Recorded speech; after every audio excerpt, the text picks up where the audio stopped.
नमस्ते दोस्तों, आपको आपकी चैनल रहस्यमय उड़ीसा में स्वागत करते हैं। उम्मीद है कि भगवान श्री श्री जगन्नाथ जी की कृपा से आप सभी लोग सही सलामत होंगे। दोस्तों, क्या आपको पता है श्री जगन्नाथ मंदिर में जो महाप्रसाद की जाती है उसमें क्या राज छिपी हुई है?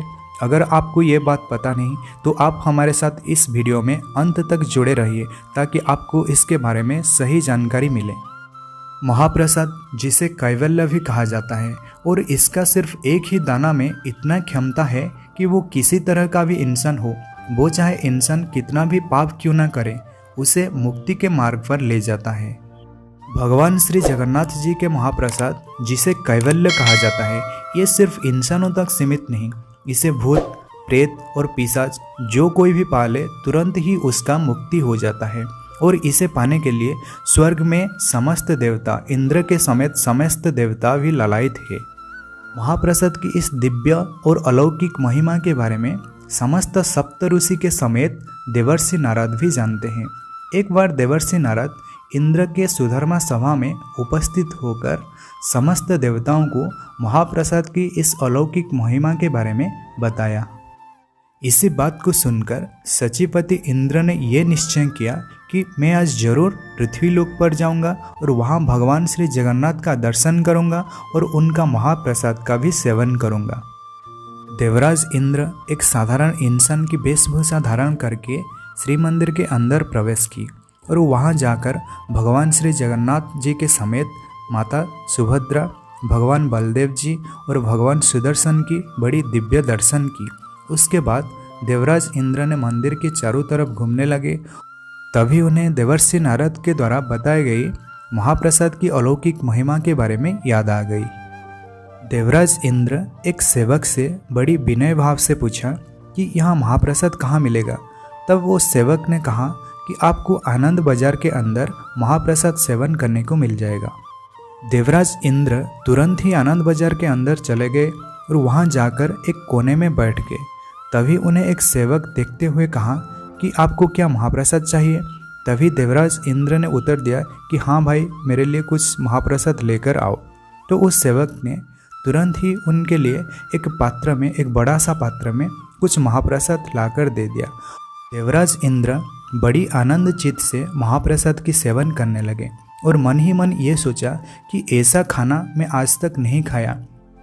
इंद्र ने ये भी सोचने लगे कि स्वर्ग में तरह तरह की खाना है, स्वादिष्ट व्यंजन है, लेकिन महाप्रसाद से अच्छा नहीं हो सकता। देवराज इंद्र पलक झपकते ही समस्त महाप्रसाद को खा लिए और उसके बाद वहाँ से तुरंत उठकर चलने लगे। तभी सेवक पीछे से आवाज़ दी कि भैया थोड़ा रुक जाओ, तुम कहाँ जा रहे हो? तुम अभी भी मेरे पैसा नहीं दिए हो, तुम कहाँ उठकर चले जा रहे हो? इसे सुनकर देवराज इंद्र वहाँ ठहर गए और उनके पास वो सेवक चला आया और उनसे अपना पैसा मांगने लगा। तभी देवराज इंद्र ने कहा कि भैया मेरे पास पैसा नहीं। लेकिन इसे सुनकर वो जो ब्राह्मण थे वो अत्यंत नाराज हो गए और इंद्र को बहुत बड़ी आवाज़ से गाली देने लगे। तभी इस बात से इंद्र उन्हें कहा कि भैया मैं स्वर्ग का देवराज इंद्र हूँ। लेकिन इसी बात पर उन्होंने बिल्कुल यकीन नहीं किया और उसने उसको एक बहुत बड़ा राज बताया ब्राह्मण को। देवराज इंद्र उस ब्राह्मण से कहा कि हे ब्राह्मण देव, आप कोई भी एक वर मांग लीजिए।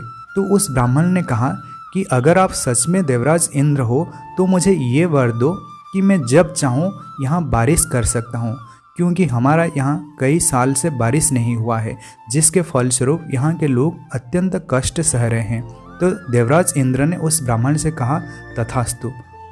ये बात कहकर देवराज इंद्र वहाँ से चलने लगे, लेकिन ब्राह्मण का मन में अभी भी शंका था, इसलिए ब्राह्मण ने उनका पीछा किया और देखते ही देखते देवराज इंद्र महोदधि के पास चले गए। और महोदधि के पास एक जगह था, वहाँ उसी जगह पर देवराज इंद्र खड़े हो गए और वहाँ से अंतर्ध्यान हो गए। इसी बात को ब्राह्मण चुपचाप देख रहा था और ब्राह्मण उसी जगह पर तुरंत ही चला गया। जैसे ही देवराज इंद्र वहाँ से अंतर्ध्यान हो गए, ब्राह्मण उसी जगह पर चला गया और वहाँ देवराज इंद्र के पद चिन्हों को देखा और उसी जगह पर उन्होंने एक लकड़ी को दबा दिया। ब्राह्मण ने सोचा शायद यही वो रास्ता है जहाँ से कोई भी इंसान स्वर्ग तक जा सकता है, क्योंकि इसी रास्ता पर देवराज इंद्र स्वयं स्वर्ग तक चले गए। उसी दिन से इसी जगह को हम स्वर्ग द्वार के नाम पे जानते हैं, जहाँ की आज लोगों का अंतिम संस्कार होता है।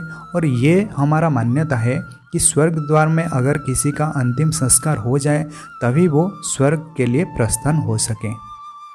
तो दोस्तों, ये रही कुछ रोचक बातें जो महाप्रसाद की महानता को और भी महान बना देता है। तो दोस्तों, इसी वीडियो में बस इतना ही है।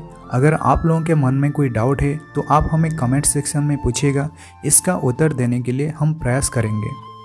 तो आप सभी को जय जगन्नाथ, जय पंचसखा, जय उड़ीसा, जय भारत।